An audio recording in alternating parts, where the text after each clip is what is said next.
जी आयां नूं प्यारे विद्यार्थियों 11th क्लास ਦੀ बुक इंग्लिश ਦੀ A Panorama of Life उसਦੇ ਸੈਕਸ਼ਨ A ਦਾ lesson number 7 Let's not forget the martyrs उसਦੀ ਰੀਡਿੰਗ ਐਂਡ ਐਕਸਪਲੇਨੇਸ਼ਨ ਦਾ ਪਾਰਟ 4 ਜਿਹਦੇ ਵਿੱਚ ਅਸੀਂ ਫਲਾਈਂਗ ਆਫੀਸਰ ਨਿਰਮਲਜੀਤ ਸਿੰਘ ਸ਼ੇਖੋਂ ਦੀ ਗੱਲ ਕਰਾਂਗੇ।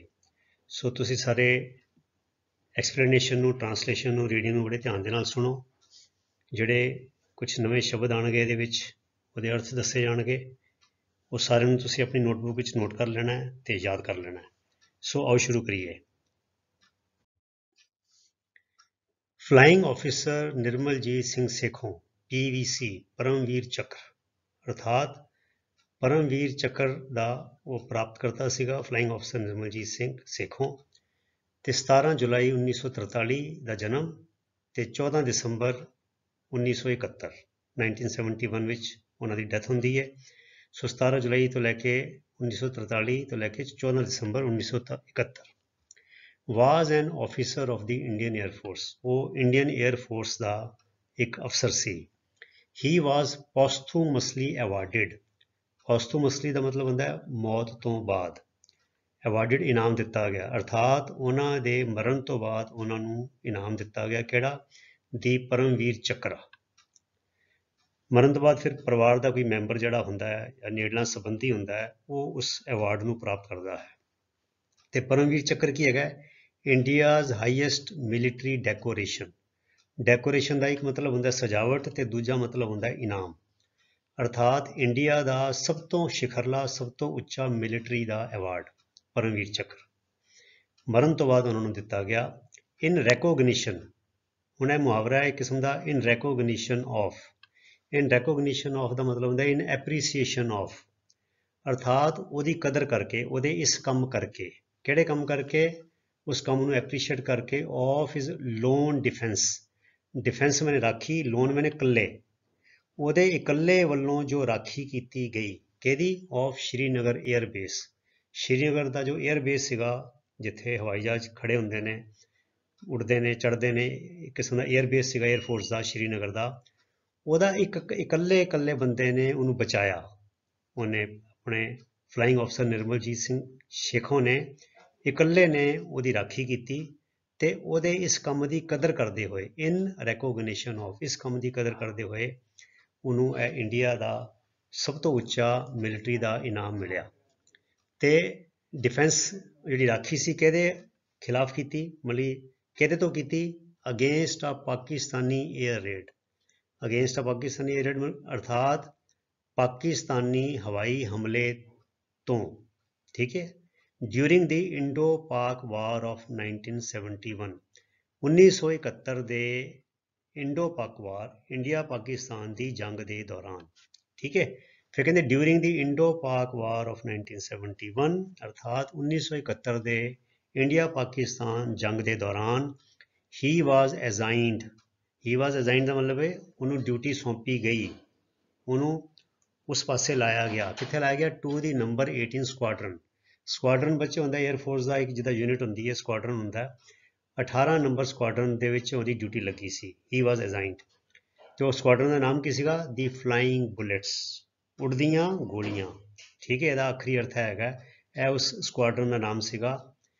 ਫਿਰ ਕਹਿੰਦੇ flying the Folland gnat fighter aircraft based at Srinagar. So squadron ਕੀ ਕਰਦਾ ਸੀਗਾ?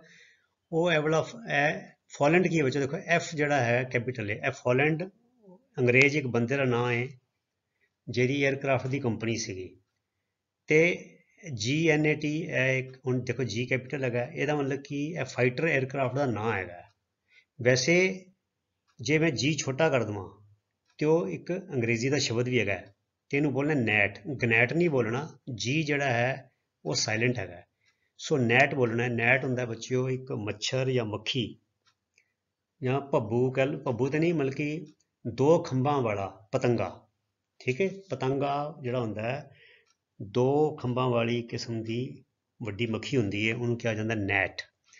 ਤੇ ਉਹਦੇ ਆਧਾਰ ਤੇ ਉਹਨੂੰ ਉਹ ਨਾਂ ਲੈ ਕੇ ਇਹ ਫੋਲੈਂਡ ਕੰਪਨੀ ਨੇ ਆਪਣੇ ਜਹਾਜ਼ ਦਾ ਨਾਂ ਰੱਖਿਆ net.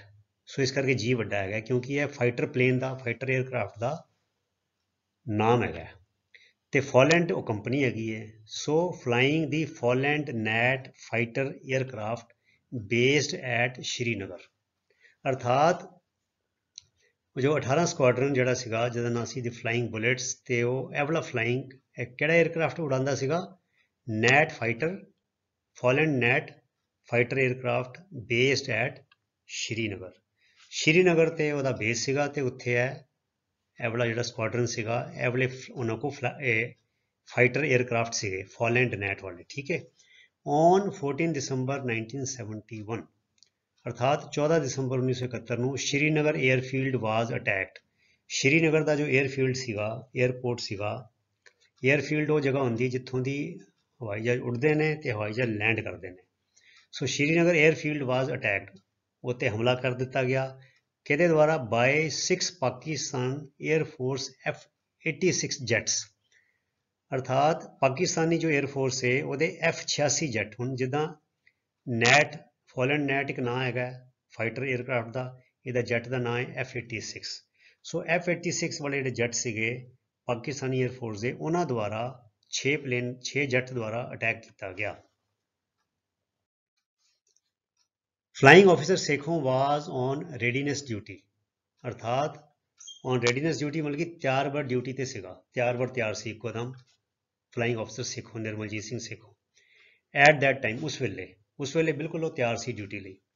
ਸੂਨ the enemy aircraft attack the airfield. ਕਹਿੰਦੇ ਛੇਤੀ ਹੀ ਉਹ ਜਿਹੜੇ ਦੁਸ਼ਮਣ ਦੇ 에ਅਰਕ੍ਰਾਫਟ ਸੀ ਉਹਨਾਂ ਨੇ 에ਅਰਫੀਲਡ ਤੇ ਅਟੈਕ ਕਰਤਾ।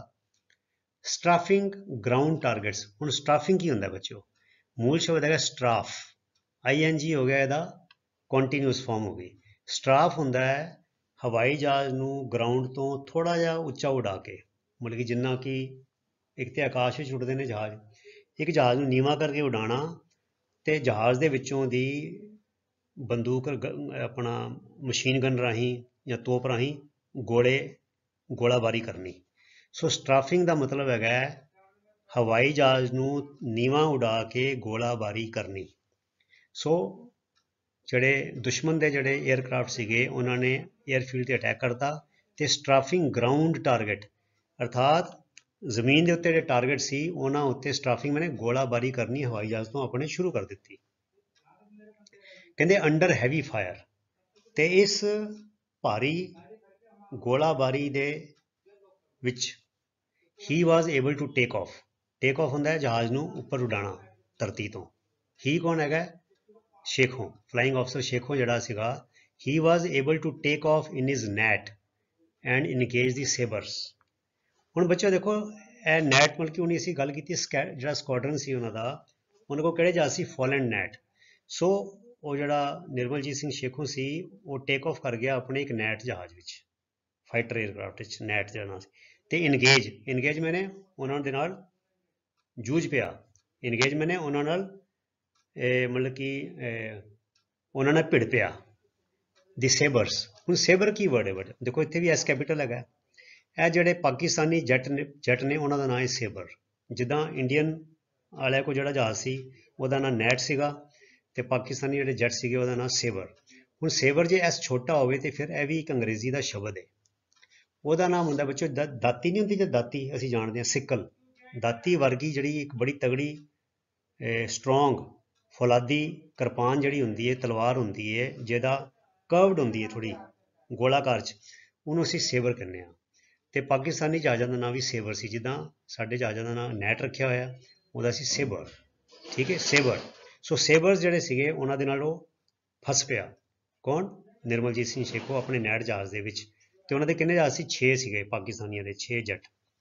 ਕਹਿੰਦੇ ਇਨ ਦੀ ਇਨਸੂਇੰਗ ਏਅਰ ਬੈਟਲ, ਤੇ ਕਹਿੰਦਾ ਇੱਦਾਂ ਚੱਲਣ ਵਾਲੀ, ਇਨਸੂਇੰਗ ਮਾਨੇ ਹੁੰਦੀ ਹੋਈ, ਚਲਦੀ ਹੋਈ, ਏਅਰ ਬੈਟਲ ਮਾਨੇ ਹਵਾ ਵਿਚਲੀ ਲੜਾਈ। Sekhon scored a direct hit on one sabre. Sekhon ਨੇ ਪਹਿਲਾਂ ਸਿੱਧਾ ਹੀ ਇੱਕ ਨਿਸ਼ਾਨਾ ਲੈ ਲਿਆ। ਸਕੋਰਡ ਆ ਡਾਇਰੈਕਟ ਹਿੱਟ, ਸਿੱਧਾ ਨਿਸ਼ਾਨਾ ਪਾਕਿਸਤਾਨ ਦੇ ਇੱਕ ਜਹਾਜ਼ ਸੇਬਰ ਤੇ ਮਾਰਿਆ। ਐਂਡ ਸੈਟ ਐਨਦਰ ਐਬਲੇਜ਼, ਤੇ ਦੂਜੇ ਨੂੰ ਅੱਗ ਦੇ ਹਵਾਲੇ ਕਰ ਦਿੱਤਾ। ਐਬਲੇਜ਼ ਮੈਨੇ ਅੱਗ ਵਿੱਚ ਬਲ ਜਾਣਾ, ਮਤਲਬ ਕਿ ਐਬਲੇਜ਼ ਮੈਨੇ ਔਨ ਫਾਇਰ, ਤੇ ਦੂਜੇ ਨੂੰ ਅੱਗ ਦੇ ਹਵਾਲੇ ਕਰ ਦਿੱਤਾ। ਅਰਥਾਤ ਇੱਕ ਨੂੰ ਤੇ ਥੱਲੇ ਸੱਟ ਲਿਆ ਸਿੱਧਾ ਹੀ, ਤੇ ਦੂਜੇ ਤੇ ਐਸਾ ਮਤਲਬ ਕਿ ਬੰਬ ਮਾਰਿਆ, ਅਟੈਕ ਕੀਤਾ ਕਿ ਉਹਦੇ ਇੰਜਨ ਨੂੰ ਅੱਗ ਲੱਗ ਗਈ। दी लैटर, हुण लैटर का की मतलब दो की गल हो रही है। देखो, एक वन सेवर ते दूजा एनदर है ब्लेस। वन सेवर है फॉर्मर हो गया जी पहले गल है, दूजे ते नंबर ते आई गल होगी एनदर, है लैटर है अर्थात दूजा। दी लैटर का मतलब दूजा, जिहदी गल बाद चों हुई है, ठीक है। Was scene heading away towards Rajouri, कहते जिहड़ा दूजा सीगा वो देखा गया कि वो हैडिंग अवे, वो दूर जा रहा है, कितने राजौरी वाल दूर परे जा रहा है।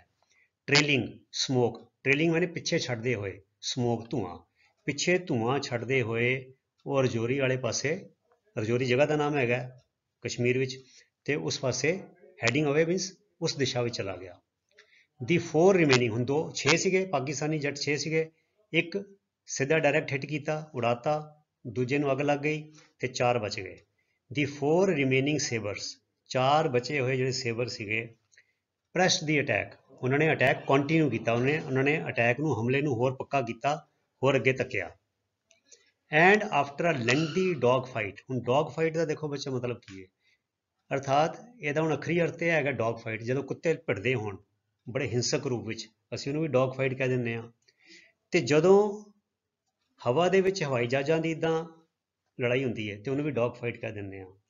ਤੇ ਜਾਂ ਕਿਤੇ ਬੜੀ ਹਿੰਸਕ ਲੜਾਈ ਹੋਵੇ ਇੱਕ ਦੂਜੇ ਨਾਲ, ਤਾਂ ਵੀ ਅਸੀਂ ਡੌਗ ਫਾਈਟ ਕਹਿ ਦਿੰਦੇ ਹਾਂ।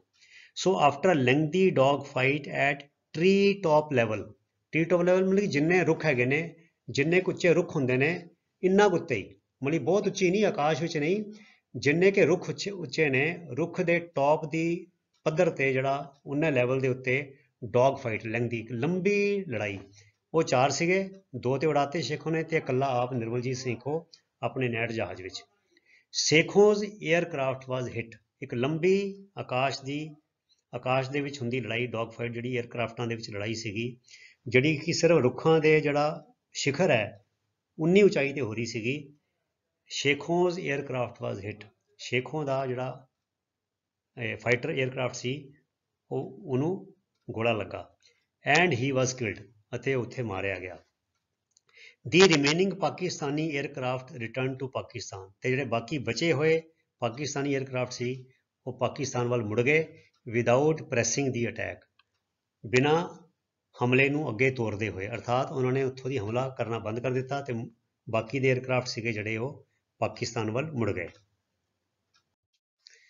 ਤੇ ਕਹਿੰਦੇ ਦੀ ਬਰੇਵਰੀ ਅਰਥਾਤ ਬਹਾਦੁਰੀ, ਫਲਾਈਂਗ ਸਕਿੱਲ ਹਵਾਈ ਜਹਾਜ਼ ਉਡਾਨ ਦੀ ਕਲਾ, ਐਂਡ ਡਿਟਰਮੀਨੇਸ਼ਨ ਦਾ ਮਤਲਬ ਹੈ ਦ੍ਰਿੜਤਾ, ਸਿਰੜ, displayed bye flying officer Sekhon, ਜਿਹੜਾ ਕਿ ਫਲਾਈਂਗ ਅਫਸਰ ਸ਼ੇਖੋਂ ਦੁਆਰਾ ਦਰਸਾਇਆ ਗਿਆ। ਇਹ 3 ਗੱਲਾਂ, ਬਹਾਦੁਰੀ, ਉਡਣ ਦੀ ਕਲਾ, ਜਹਾਜ਼ ਉਡਾਨ ਦੀ ਕਲਾ, ਅਤੇ ਦ੍ਰਿੜਤਾ ਜਿਹੜੀ ਸ਼ੇਖੋਂ ਵੱਲੋਂ ਦਿਖਾਈ ਗਈ।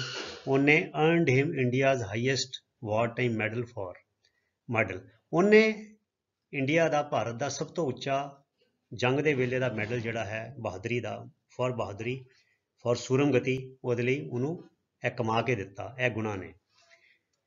ਦੀ ਪਰਮਵੀਰ ਚੱਕਰ, ਜਿਹਨੂੰ ਕਿ ਪਰਮਵੀਰ ਚੱਕਰ ਕਿਹਾ ਜਾਂਦਾ ਹੈ। ਹਿਜ਼ ਸਕਿੱਲ, ਉਹਦੀ ਜੋ ਕਲਾ ਸੀ ਹੈ ਜਹਾਜ਼ ਉਡਾਨ ਦੀ, ਵਾਜ਼ ਲੇਟਰ ਪ੍ਰੇਜ਼ਡ, ਮਗਰੋਂ ਦੀ ਇਹਦੀ ਸਿਫਤ ਕੀਤੀ ਗਈ, ਇਨ ਐਨ ਆਰਟੀਕਲ, ਇੱਕ ਲੇਖ ਦੇ ਵਿੱਚ, ਬਾਏ ਸਲੀਮ ਬੇਗ ਮਿਰਜ਼ਾ ਦੁਆਰਾ, ਦੀ ਪਾਇਲਟ ਹੂ ਸ਼ਾਟ ਹਿਮ ਡਾਊਨ, ਅਰਥਾਤ ਜਿਹੜੇ ਪਾਕਿਸਤਾਨ ਦੇ ਪਾਇਲਟ ਨੇ, ਫਲਾਈਂਗ ਅਫਸਰ ਨਿਰਮਲਜੀਤ ਸੇਖੋਂ ਦਾ ਜਹਾਜ਼ ਡਿੱਗਿਆ ਸੀ ਜਿਹਦੇ ਵਿੱਚ ਉਹ ਮਾਰਿਆ ਗਿਆ, ਉਹਦਾ ਨਾਂ ਸੀ ਸਲੀਮ ਬੇਗ ਮਿਰਜ਼ਾ, ਕਿਉਂਕਿ ਉਹ ਵੀ ਪਾਕਿਸਤਾਨ ਦਾ ਪਾਇਲਟ ਸੀਗਾ, ਉਹ ਵੀ ਲੜ ਰਹੇ ਸੀਗੇ, ਉਹਨਾਂ ਕੋਲ ਸੇਬਰ ਜਹਾਜ਼ ਸੀਗੇ, ਤੇ ਉਹਨੇ ਕਿਉਂਕਿ ਉਹਦਾ ਜਹਾਜ਼ ਥੱਲੇ ਸਿੱਟਿਆ ਸੀ ਮਾਰ ਕੇ, ਜਿੱਦਾਂ ਨਿਰਮਲਜੀਤ ਸਿੰਘ ਸੇਖੋਂ ਨੇ ਉਹਨਾਂ ਦੇ ਜਹਾਜ਼ ਡਿੱਗੇ ਸੀਗੇ, ਤੇ ਸਲੀਮ ਬੇਗ ਜਿਹੜਾ ਮਿਰਜ਼ਾ ਸੀਗਾ ਉਹ ਉੱਪਰ ਆਕਾਸ਼ ਵਿੱਚ ਹੁੰਦੀ ਇਸ ਲੜਾਈ ਦਾ ਗਵਾਹ ਸੀਗਾ, ਅੱਖੀਂ ਦੇਖੀ ਉਹਨੇ ਇਹ ਚੀਜ਼ ਆਪਣੇ ਪਿੰਡੇ ਤੇ ਹੰਡਾਈ ਸੀਗੀ। ਤੇ ਉਹਨੇ ਵੀ ਉਸ ਆਪਣਾ ਨਿਰਮਲਜੀਤ ਸੇਖੋਂ ਦੀ ਜੋ ਉਡਾਨ ਦੀ, ਹਵਾਈ ਜਹਾਜ਼ ਉਡਾਨ ਦੀ ਕਲਾ ਸੀਗੀ, ਉਹਨੂੰ ਆਪਣੇ ਇੱਕ ਲੇਖ ਵਿੱਚ ਸਲੀਮ ਬੇਗ ਮਿਰਜ਼ਾ ਨੇ ਉਹਦੀਆਂ ਸਿਫਤਾਂ ਕੀਤੀਆਂ ਸੀ। ਸੋ ਇਹ ਸੀ ਪਿਆਰੇ ਵਿਦਿਆਰਥੀਓ ਤੁਹਾਡੇ ਇਸ ਲੈਸਨ ਦਾ ਚੌਥਾ ਭਾਗ, ਤੇ ਹੁਣ ਇੱਕ ਭਾਗ ਹੋਰ ਬਚਿਆ, ਉਹਦੇ ਵਿੱਚ ਅਸੀਂ ਅਗਲੇ ਜਿਹੜਾ ਸ਼ਾਇਦ ਕੈਪਟਨ ਵਿਕਰਮ ਬਤਰਾ ਹੈ ਉਹਦਾ ਜ਼ਿਕਰ ਕਰਾਂਗੇ। ਸੋ ਤੁਸੀਂ ਇਸੇ ਤਰ੍ਹਾਂ ਨੇਮ ਦੇ ਨਾਲ, ਅਨੁਸ਼ਾਸਨ ਨਾਲ ਆਪਣੀ ਪੜ੍ਹਾਈ ਕਰੀ ਚਲੋ, ਤੇ ਅਗਲੇ ਵੀਡੀਓ ਤੱਕ ਲਈ ਗੁੱਡ ਬਾਏ। ਤੁਹਾਡਾ ਸਾਰਿਆਂ ਦਾ ਬਹੁਤ ਬਹੁਤ ਧੰਨਵਾਦ। ਰੱਬ ਰਾਖਾ। Thank you very much.